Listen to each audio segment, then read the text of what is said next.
오늘 주께서 손대시도록 그냥 내버려두라. 난 말씀으로 하나님의 말씀을 증거합니다. 우리 인생에 우연 같은 일이 벌어집니다. 그때 우리가 이것이 과연 하나님의 뜻일까? 라고 고민할 때가 있죠. 우리 인생은 언제나 하나님의 뜻인가 뜻이 아닌가를 분별하고 결단해야 될 때가 있다는 거예요. 여러분들이 어떤 선택을 하느냐가 여러분의 인생을 좌우하잖아요. 우리가 과연 하나님의 뜻을 선택하고 하나님의 뜻대로 나아가고자 결단해야 된다는 것이죠. 그러기 위해서는 우리가 우리의 감정을 따라 판단하는 것이 아니라 하나님의 말씀을 따라 판단해야 돼요. 감정이 아니라 하나님의 말씀의 기준을 따라 판단하고 그 말씀에 순종해야 되는 것이죠. 우리가 지난번에 봤던 사무엘상 24장에 보니까 사울이 우연히 엔게디 광야에 한 굴로 들어가잖아요. 그곳에서 용변을 보고 있었어요. 그 굴 안에 누가 있었나요? 다윗과 그의 군대가 있었잖아요. 다윗은 용변을 보는 사울을 얼마든지 찌를 수 있었어요. 너무나도 우연같이 절호의 기회가 온 거예요. 사울왕은 누구입니까? 다윗을 죽이려고 그렇게 쫓아다니는 왕이잖아요. 그를 단번에 죽일 수 있었어요. 그런데 이 우연같은 순간에 다윗은 무엇이 하나님의 뜻인지를 판단했다. 하나님이 기름 부으신 자를 죽이는 것은 하나님의 뜻이 아니다 라고 판단한 거예요. 그리고 그의 옷자락만 살짝 찢었죠. 그런데 기름 부음 받은 자의 옷자락을 찢은 것으로 인하여서 다윗은 후회하며 회개하는 데 이르기까지 철저히 하나님 앞에 나갔다는 것이죠. 하나님의 뜻이 무엇인지를 분별했어요. 그런데 사무엘상 25장에 보니까 어떤 내용이 나와요? 갈렙 족속 나발이라는 자가 다윗을 모욕합니다. 다윗을 비루한 자라고 출실 성분이 없는 자라고 모욕합니다. 그때 다윗이 분노하지. 나발과 그의 가문을 완전히 진멸하겠다고 분노하고 있어요. 24장과는 너무나도 다른 상황이 발생해요. 다윗이 지금 하도 광야에서 고생하다 보니까 분노를 절제하지 못합니다. 하나님의 사람도 영적으로 깨어있지 않으면 분노하게 되고 그 분노로 살인을 저지를 수 있는 거예요. 다윗이 지금 자기의 군대를 이끌고 나발의 가문을 진멸하려고 달려가고 있는 이 찰나였죠. 아니 조금 전까지 사울을 살려주었던 이 다윗이 어찌 25장에서는 분노하여서 나발의 가문을 진멸하려고 합니다. 우리 하나님의 사람들이 언제나 영적으로 깨어있어야 돼요. 깨어있지 아니하면 언제든지 우리는 분노를 절제하지 못한 채 실수할 수 있다. 여러분들 오늘 우리가 하나님의 뜻 앞에 순종한다고 결단할 때 우리의 감정을 다스려야 됩니다. 원수는 외나무다리에서 만난다고 하잖아요. 내 원수가 내 눈앞에 있어요. 내가 그 원수를 물리칠 힘과 능력도 있어요. 나에겐 칼이 있고 나에게는 군사가 있어요. 얼마든지 내 힘과 권력으로 내 원수를 짓밟을 수 있어요. 그러나 하나님의 사람은 분노를 조절합니다. 감정을 따라 살아가는 것이 아니라 이것이 하나님의 뜻인가 봅니다. 나발의 가문을 진멸하는 것이 하나님의 뜻일까요? 하나님은 살리는 것을 원하실까요? 죽이는 것을 원하실까요? 하나님은 살리는 걸 원하시잖아요. 그러면 살려줘야 돼요. 내가 손대지 않아도 하나님이 손대신다는 것을 우리가 믿고 힘 있을 때 그 힘을 절제하고 하나님의 뜻 앞에 순종하며 나갈 수 있기를 주님의 이름으로 축원합니다. 그냥 하나님이 손대시도록 내버려 두시길 바랍니다. 내 손에 피를 묻히지 말고 심판의 권한을 하나님께 맡기시기를 바랍니다. 결국 나발의 추요가 어떻게 되었나요? 지난 주일에 봤어야 되는데 못 봤죠. 우리 함께 살펴봅시다. 사무엘상 25장 37절에서 38절입니다. 같이 읽도록 합니다. 사무엘상 25장 37절에서 38절입니다. 아침에 나발이 포도주에서 깬 후에 그의 아내가 그에게 이 일을 말하며 그가 낙담하여 몸이 돌과 같이 되었더니 한 열흘 후에 여호와께서 나발을 치심에 그가 죽으니라. 아멘. 아비가일이 분노하는 다윗을 말았었잖아요. 지금 다윗이 나발 가문을 진멸하라고 할 때 지혜로운 아비가일이 막았었잖아요. 하나님이 아비가일을 보내셔서 겨우 다윗의 분노를 막았던 거예요. 그 다음날 아침이었어요. 아내 아비가일이 나발을 깨웁니다. 나발이 포도주도 깬 후 어제의 상황들을 들은 거예요. 자기가 죽을 뻔했구나. 우리 가문이 완전히 진멸당할 뻔했구나. 이 소식을 듣고 마음이 낙담하여 몸이 돌과 같이 되었던 거예요. 그리고 열흘 후에 하나님께서 나발을 치신 거예요. 할렐루야. 만약에 이 순간에서 다윗이 나발을 쳤다면 하나님은 다윗을 바라보시면서 실망하셨을 거예요. 하나님이 다윗을 기름부어 세우신 이유가 있잖아요. 그는 하나님을 전적으로 의지하는 하나님과 동행하는 자였죠. 그런데 그가 하나님의 말씀에 순종하지 않는다고요. 하나님이 엄청 실망하셨겠죠. 그러나 다윗은 끝까지 순종했다. 그렇게 되자 하나님이 나발을 치십니다.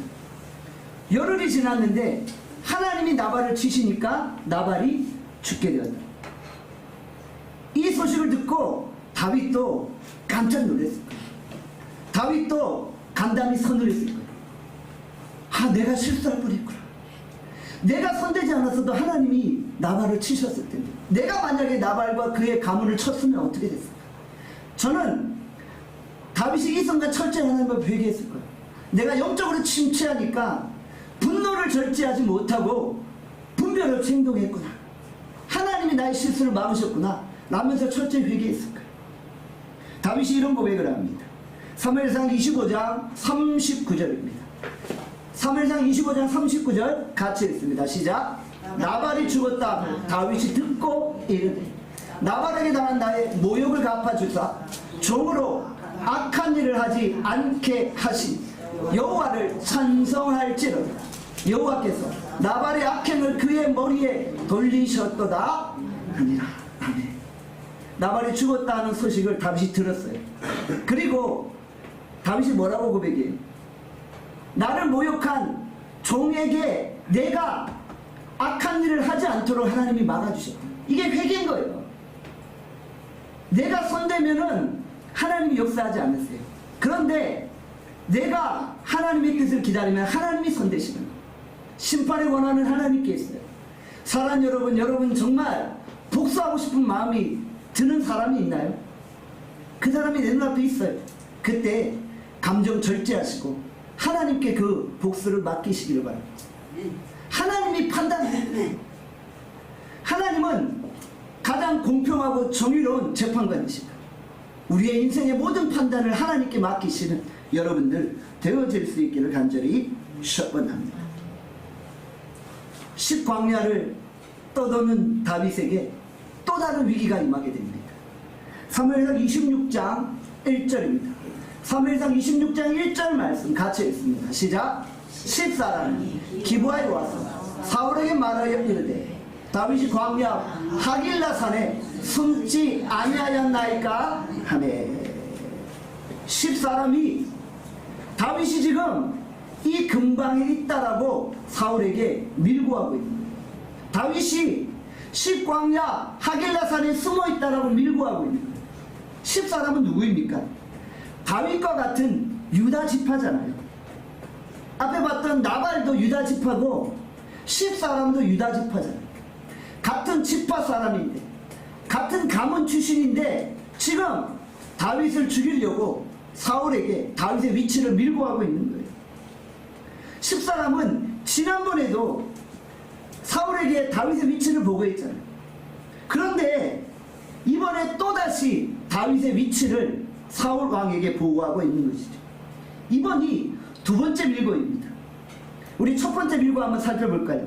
사무엘상 23장 19절입니다.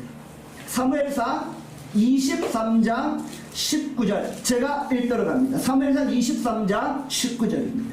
그때 10사람들이 기브아에 이르러 사울에게 나와 이르되 다윗이 우리와 함께 광야 남쪽 하길라산 숲을 요새 숨지 아니하였나이까. 사무엘상 23장에 이미 한번 10사람이 다윗을 밀고 했어요. 그런데 26장에 와서 또 한 번 밀고 하는 상황이 발생합니다. 참 같은 가문 사람이 잔인하고 무자비합니다. 가장 가까운 사람일수록 배신하기 더 쉬운 거예요. 여러분들 사람 믿지 마십시오. 여러분의 바로 옆에 있는 사람이 어느 날 여러분들을 배신하고 여러분들의 등에 비수를 꽂을 수 있는 거예요. 그러니까 사람은 믿을 대상이 아니라. 저는 목회를 하면서 여러 번 배신의 쓴맛을 경험했어요. 여러분도 그런 경험이 있으실 거예요. 여러분들 그럴 때 우리가 무슨 생각을 해요? 내가 믿을 대상은 오직 하나님밖에 없나. 내가 사람 믿지 말고 사람 신뢰하지 않아야 되겠구나. 그런데 우리가 사람 의지하고 하나님 바라보는 거예요. 그게 믿음인 거예요. 사람을 의지하고 바라보잖아요. 그러면 하나님은 그 믿는 사람에게 실망나 당하게끔 우리를 이끄시는 거예요. 그래서 우리가 오직 하나님만 바라보게 하신다는 걸 우리가 기억해야 됩니다. 멀리 있는 사람이 우리를 배신할 수 없어요. 러시아에 사는 안드로코프가 우리를 배신하는 게 아니잖아요.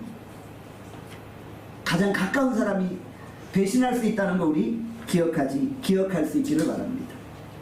그리고 배신자 앞에 섰을 때 우리 복수하고 보복하려고 하지 맙시다.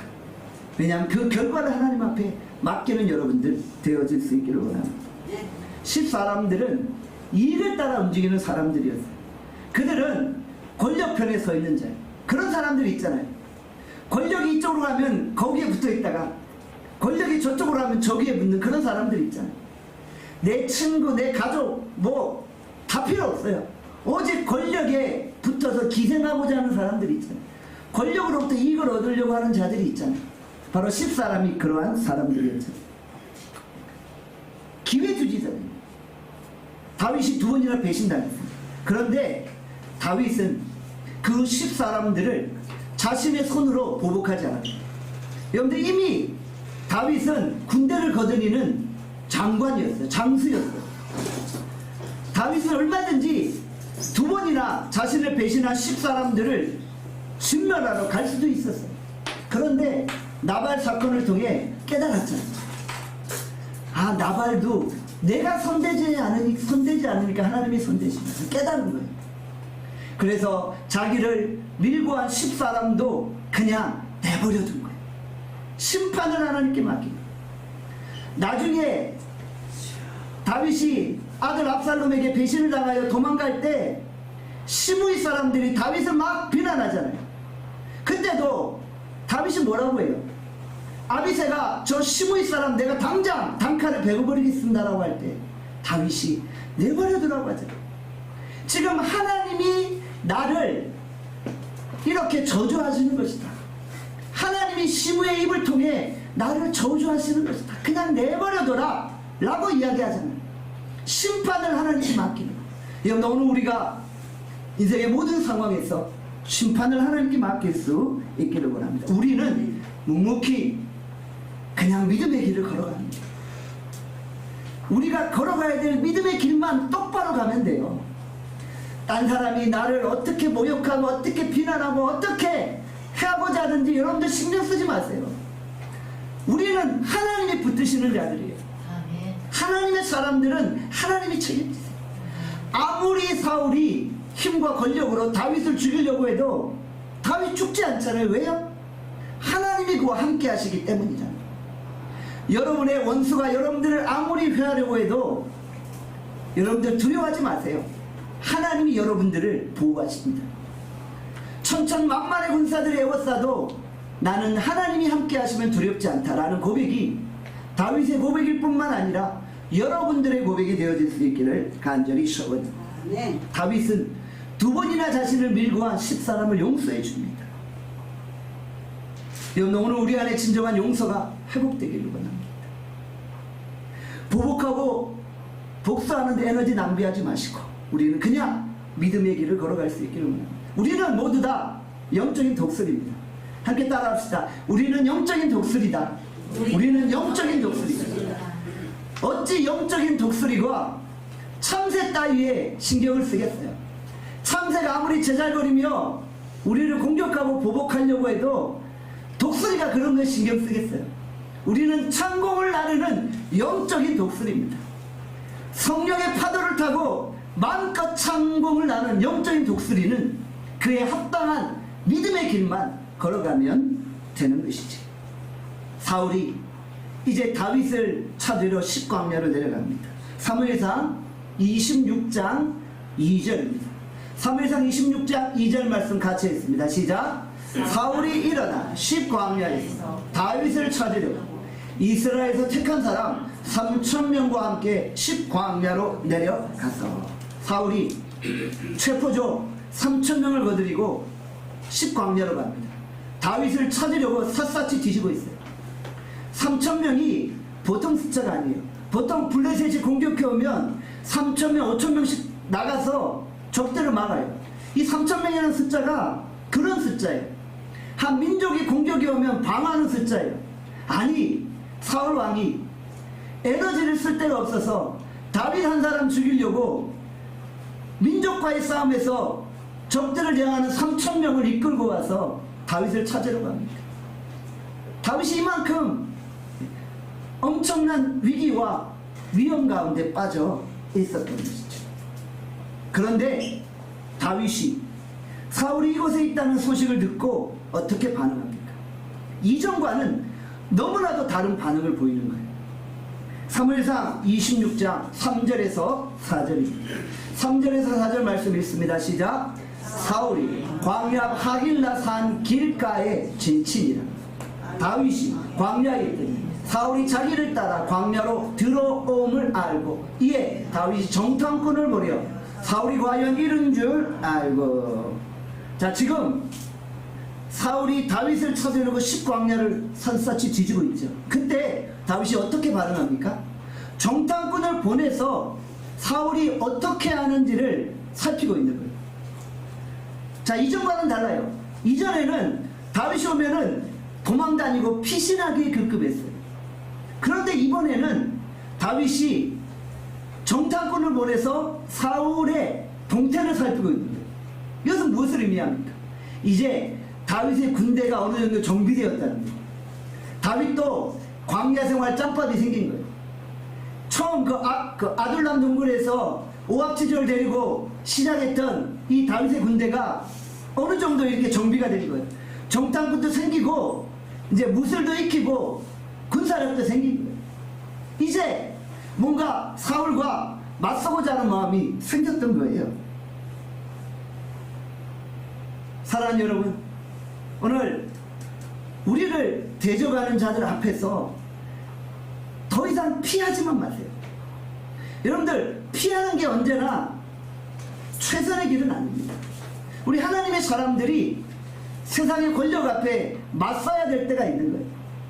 지혜롭게 맞서서 우리가 해야 될 바를 해야 되는 경우가 있다는 겁니다. 위기 앞에 도망치지 말고 정탐꾼도 보내고 치밀한 계획도 세우고 이 상황을 내가 어떻게 헤쳐나갈 것인가를 판단해낼 수 있다. 세상의 적 앞에 두려워 떨지 마시기 바랍니다. 우리는 하나님을 의지하고 믿음으로 반응합니다. 그리고 정탐꾼도 보내고 적들의 허점이 무엇인지를 판단해내는 거예요. 그냥 아무것도 모른 채 멍하고 도망만 다니지 말고 이제 우리가 판단해야 되고 해야 될 계획들을 세워 나가야 한다는 것이죠. 다윗이 사울의 진을 유심히 관찰하고 있죠. 사무엘상 26장 5절에 말씀합니다. 5절 말씀 같이 읽습니다. 시작. 다윗이 일어나 사울이 진친 곳에 이르러 사울과 넬의 아들 군사령관 아브넬이 머무는 곳을 본즉 사울이 진영 가운데 누웠고 백성은 그를 둘러 진쳤더라. 다윗이 사울의 진영으로 숨어 들어간 거예요. 그리고 그곳을 살펴본 거예요. 그랬더니 사울을 중심으로 3,000명의 군사들이 둘러 진쳐 있는 거예요. 이게 어떤 내용입니까?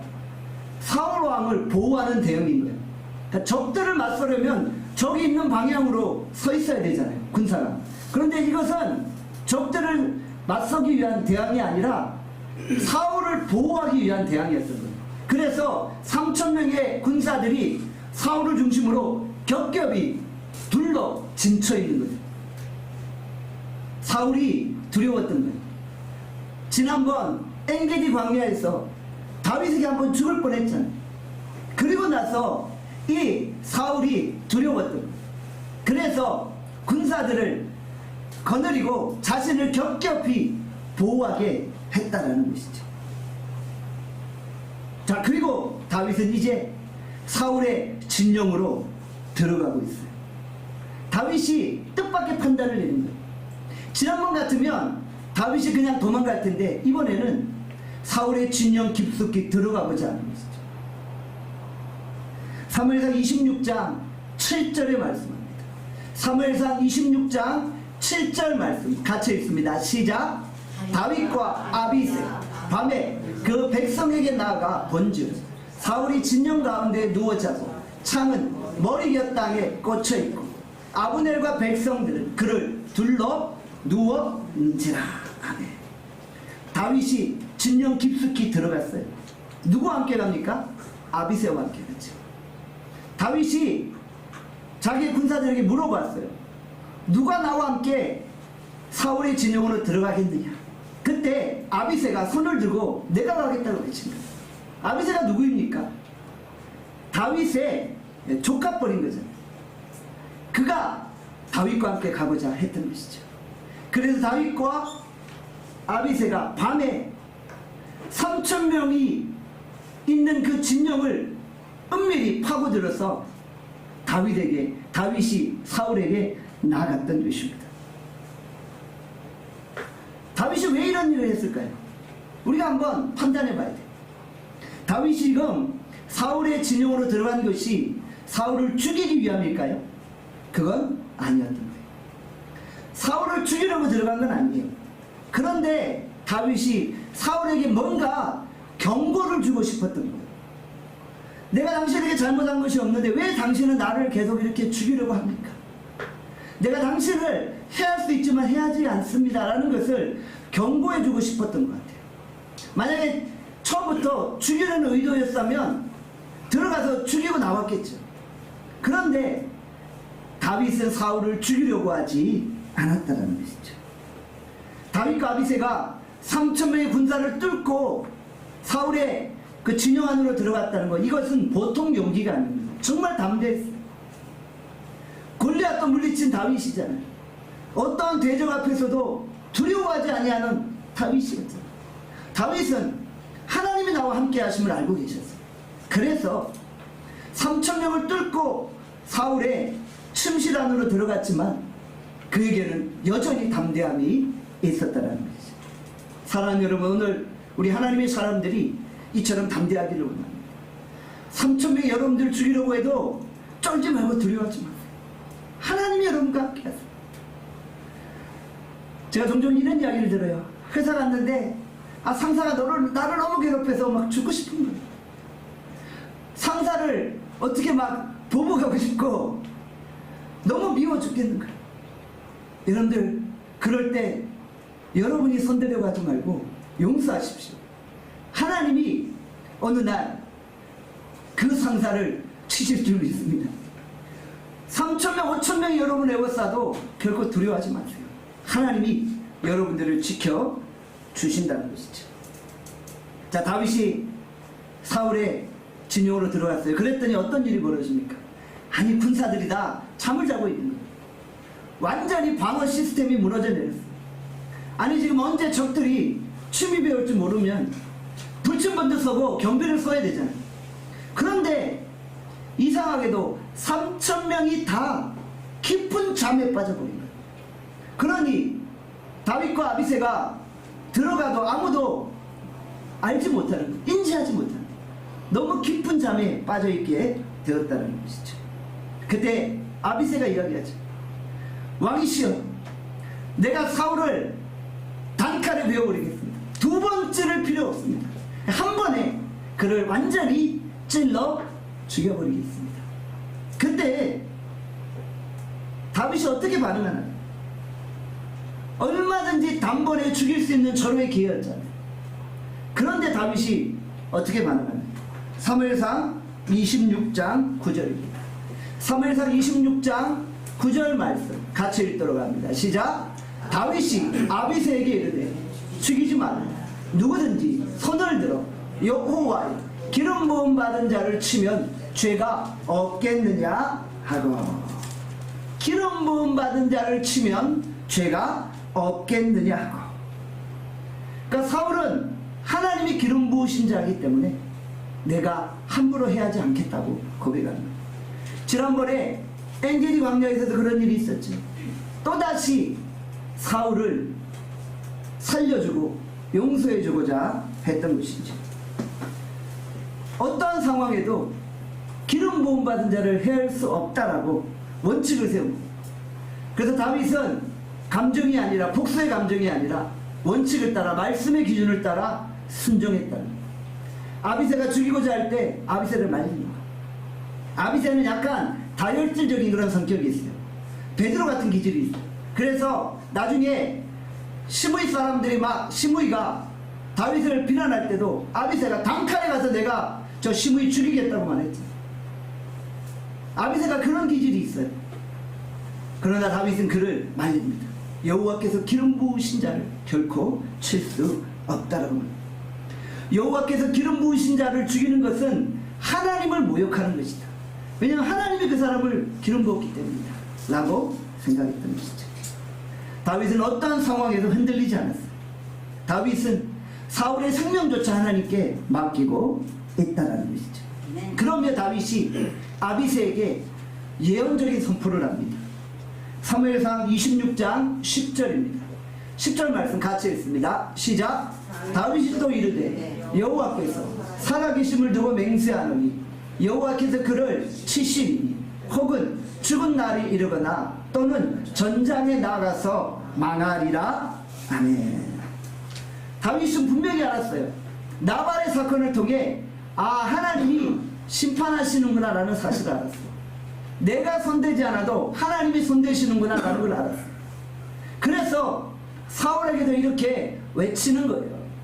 하나님의 살아계심을 두고 맹세하는데 하나님이 사울을 치실 것이다. 내가 안 쳐도 하나님이 치실 것이다. 죽는 날이 이르거나, 누구나가 죽잖아요.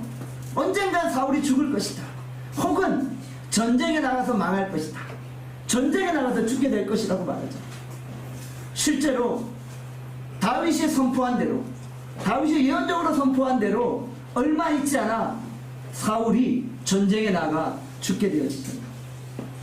바로 다윗은 하나님께 모든 것들을 맡기고 순종함으로 나아가고 있다는 것이죠. 사랑하는 여러분, 우리가 나에게 유리한 상황을 만나도 나의 판단을 따라 행동해서 일하지 않기를 원합니다. 우리가 일하면 하나님이 일하심이 멈춰져요. 아멘. 내가 일하려고 할 때 하나님이 그래 네가 알아서 해봐 라고 멈추시는 거예요. 사업도 마찬가지예요. 우리 나눔교회 성도들이 사업하면서 어려움 당하는 그런 분들을 봐요. 그러니까 항상 제가 기도하면서 하나님께 간 거예요. 하나님, 우리가 일하지 않게 하시고 하나님이 일해 주십시오. 내가 일하면 하나님이 멈추십니다. 내가 내 힘으로, 내 인맥으로, 내 능력으로 뭔가 하려고 하면 하나님이 멈추십니다. 그런데 내가 멈추면 그때부터 하나님이 일하신다. 오늘 하나님의 능력으로 행하시는 여러분들 되어질 수 있기를 바랍니다. 하나님 공의 하나님이세요. 하나님의 손에 모든 걸 맡기면 하나님이 반드시 처리하시는 것입니다. 다윗은 이런 믿음 때문에 담대하게 사울을 향한 예언적인 선포를 하고 있는 것입니다. 자, 다윗이 이제 어떻게 행동합니까? 사무엘상 26장 12절입니다. 12절 말씀 같이 읽습니다. 시작. 다윗이 사울의 머리 곁에서 창과 물병을 가지고 떠나가되 아무도 보거나 눈치채지 못하고 깨어있는 사람도 없었으니 이는 여호와께서 그들을 깊이 잠들게 하셨으므로 그들이 잠들어 있었기 때문이었더라. 아멘. 3,000명의 병사들이 다 잠들었어요. 깊은 깊은 잠에 빠졌어요. 근데 누가 그렇게 하셨다는 거예요? 여호와께서 그들을 깊이 잠들게 하셨어요. 사울이 깊은 잠에 빠졌어요. 아니, 왕은 깊이 잠들 수 있죠. 근데 병사들은 잠들면 안 되잖아요. 그런데 하나님이 그들도 다 잠재워 버리신 거예요. 하나님이 다 수면제를 먹여버리신 거예요. 그러니까 다윗이 왕을 죽이러 들어오는데도 전혀 인지하지 못합니다. 사울 머리 위에 창이 있었어요. 그리고 물병이 있었어요. 스타벅스 텀블러 갖다 옆에 있었던. 그래서 창과 텀블러를 가지고 나오는 거예요. 그런데도 아무도 몰라요. 그런데도 몰라요. 사울의 창을 가지고 아비새가 찌르려고 할 때 다윗이 막아선 거예요. 이런 경우에 다윗이 그냥 모른 척 할 수도 있잖아요. 하나님, 내가 찌르지 않았는데 조카 아비새가 찌르려고 해서 어쩔 수 없이 그냥 그의 판단에 맡겼습니다라고 핑계댈 수도 있잖아요. 그런데 아비새도 막았은 거예요. 하나님 앞에 핑계댈 게 없어요. 그리고 창과 텀블러만 가지고 나오게 됩니다. 그리고 이제 거리가 좀 멀어진 그런 상황에서 그들을 깨우치고 먼저 아브넬을 부릅니다. 저는 이 장면을 보면서 참 다윗이 여전히 사울을 왕으로 인정하고 그를 기름 부음 받은 자로 인정하고 있구나 라는 걸 느끼게 돼요. 사울을 부르지 않고 먼저 아브넬을 부르는, 아브넬을 꾸짖는 거예요. 이 아브넬아, 네가 어떻게 이스라엘의 군대 장관으로서 왕을 보호하지 못하고 우리가 이렇게 들어와서 왕의 창과 물병을 가지고 나오는데도 졸고 있으냐, 이러면서 막 아브넬을 꾸짖는 거예요. 여러분들, 그런데 그게 아브넬을 꾸짖는 것이 아니라 사울을 꾸짖는 거예요. 사울을 꾸짖는데 사울은 왕이기 때문에 다윗이 기름 부음 받은 사울을 왕으로 인정하고 사울에게 말하지 않고 아브넬에게 대신 말하고 있는 것이죠. 하나님의 나라가 이루어질 때는 사람의 방법이 아니라 하나님의 방법으로 이루어지는 것입니다. 우리가 하나님의 나라를 세울 때 방법이 중요한 거예요. 결과만 중요한 게 아니라 어떻게 하나님의 나라가 세워지는지 방법도 하다. 다윗은 하나님이 기름 부으신 자 사울을 철저히 왕으로 인정했잖아요. 그리고 끝까지 그를 손대지 않았잖아요. 그런 말조차도 함부로 하지 않았어요. 사울을 함부로 부르지 못하고 그의 군대장은 아브넬을 부르고 아브넬을 욕하면서 사울은 존중했다. 이만큼 그는 하나님이 세우신 권위에 존중한 거예요. 이렇게 하나님의 나라가 세워지는 거예요. 하나님의 나라는 권위와 질서를 통해 세워지는 거예요. 오늘 이 시대가 질서와 권위가 무너진 시대잖아요. 그럴 때 하나님은 질서와 권위를 통해 하나님의 나라를 세우시는 거예요. 하나님의 나라가 세워질 때 인간의 야망이나 인간의 복수심으로 세워질 수 없는 거예요. 하나님의 나라는 하나님의 방법으로 세워져야 한다는 것이죠. 우리의 생각으로는 사울만 죽이면 하나님의 나라가 세워질 것 같잖아요. 그런데 그것이 하나님의 방법이 아니에요. 우리 생각으로는 나발 같은 자만 죽이면 하나님의 왕국이 계속 유지될 것 같잖아요. 그러나 하나님의 방법은 그것이 아니라는 것이죠. 하나님의 나라를 일으키고 하나님의 나라를 유지하는 것은 하나님의 방법으로 되어진다는 것 우리가 기억해야 된다는 것이죠. 네.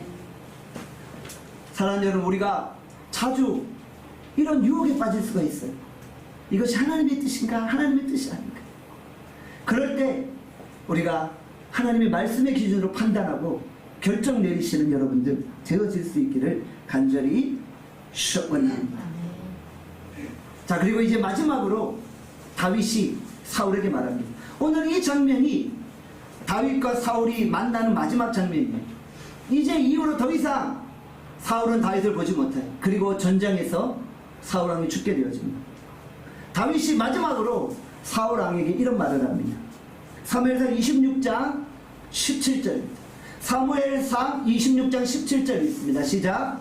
사울이 다윗의 음성을 알아듣고 이르되 내 아들 다윗아, 이것이 내 음성이냐 하는지 다윗이 이르되 내 주 왕이여 내 음성이다 하고 사울이 지금 다윗의 음성을 듣고 내 아들이다 이렇게 말해요. 아들은 무슨 아들이에요? 내 아들이다 이렇게 말해요. 그러면서 뒷부분에 보니까 네가 나를 살려주었구나, 네가 나의 연인이구나 막 이러면서 다윗을 칭찬하고 막 다윗을 높여주는 고백을 해요. 다윗도 사실은 끝까지 사울을 용서한 거예요. 그렇죠? 죽이지 않고 용서한 거예요. 다윗이 내 목숨을 살려줬다면서 다윗을 내 아들이라고 지칭하고 막 다윗을 높여줘요. 그러나 다윗은 끝까지 사울에게 예의를 지킵니다. 사울의 권위를 존중하고 있어요. 사울을 가리켜서 나의 주, 나의 왕이여 이렇게 고백하고 있는 거예요. 내 원수, 내 적 이러면서 이렇게 하잖아요. 나의 주, 나의 왕이여 이렇게 고백합니다. 그러면서 창과 물병을 돌려주겠다고 하는 거예요. 선으로 악을 이긴 것이죠. 사울이 다윗에게 내게 좀 가까이 오라 했을 때 다윗이 가까이 갔을까요? 안 갔을까요? 가지는 않았어요. 저는 이 모습을 보면서도 참 다윗이 지혜롭다고 생각해요. 사울을 용서했어요. 그러나 사울을 믿지는 않았어요. 용서했지만 믿지는 않아요. 왜냐하면 용서했지만 사울이 올라갔을 때 가면은 잡혀서 죽을 수가 있어요. 그러니까 우리가 누군가를 용서하는 것과 그 사람을 믿는 것은 달라요. 제가 그런 경험이 있어요. 목회할 때 누가 제 앞에서 막 눈물을 쫄쫄 흘리면서 내가 정말 잘못했다고 용서해달라고 막 그렇게 눈물 흘리는 거예요. 그런데 여러분들 그 눈물이 상황을 모면하기 위한 눈물일 수 있는 거예요. 그 시간이 지나고 돌아보니까 똑같은 거예요. 똑같은 상황인 거예요. 전혀 스스로 변화되지 않는 거예요. 여러분 제가 이런 일을 경험했다니까. 그래서 내가 나를 괴롭히고 나를 해하고 하는 자를 용서하되 그 사람이 원래의 모습으로 돌아갈 수 있다는 것을 생각하고 믿지는 말아야 되겠구나. 그런 생각을 하게 돼요. 사랑하는 여러분, 오늘 우리가 모든 판단을 하나님께 맡깁니다. 그러니까 용서하는 것은 내가 하는 것이고요, 심판하는 건 하나님이 하시는 거예요. 우리가 할 몫은 그저 용서하는 거예요. 70번씩 7번이라도 용서하라는 것이 예수님의 말씀이죠. 제자들이 예수님께 몇 번 용서해야 됩니까? 물어보잖아요. 그때 70번씩 7번이라도 용서. 이건 무슨 말이에요? 숫자 계산해서 몇 번까지 용서하라 이 말이 아니잖아요. 끝까지 용서하라. 용서는 우리의 몫이에요. 그러나 심판은 하나님이 하시는 거예요. 용서했는데도 그 사람이 여전히 죄의 길에서 돌이키지 않을 때 하나님의 심판이. 다윗은 나발을 통해 봤어요. 나발이 열흘 만에 심판당하는 걸 눈으로 똑똑히 본 거예요. 그리고 사울도 결국 다윗의 예언적인 선포대로 전장에 나가며 죽게 된 것이죠. 오늘 우리가 주께서 손대시도록 그냥 내버려 둡시다. 우리가 할 일은 나를 해하고자 하는 자들까지도 용서하는 것입니다. 그리고 우리가 모든 판단에서 이것이 하나님이 원하시는 것인가, 이것이 내가 감정에 따라 행하는 것인가를 분별하고 내 감정은 다 내려놓으시고 하나님의 뜻을 따라 판단하고 행동할 수 있게 주님의 이름으로 축원합니다. 기도하겠습니다. 사랑과 자비의 은혜가 풍성하신 하나님, 오늘 우리에게 다시 한번 하나님의 뜻을 분별하는 지혜와 지식을 허락하여 주시오. 하나님, 우리가 때때로 감정이 요동하고 분노하고 또 화가 나고 또 절망할 때도 있습니다. 우리가 모든 상황에서 흔들리지 않고 오직 하나님의 말씀을 따라 말씀의 기준으로 판단하고 행동하며 선정케 하여 주시오. 주께서 손대시도록 그냥 내버려 두게 하여 주시오. 하나님, 우리가 광야 같은 인생을 걸어갑니다. 이 광야 같은 인생 속에서 우리가 믿고 의지해야 될 대상은 오직 하나님입니다. 우리 하나님 한 분만을 의지하고 끝까지 순종하며 걸어가게 하여 주시옵소서. 하나님, 우리와 함께 하실 주님을 찬양하고 예수님의 이름으로 기도합니다. 아멘.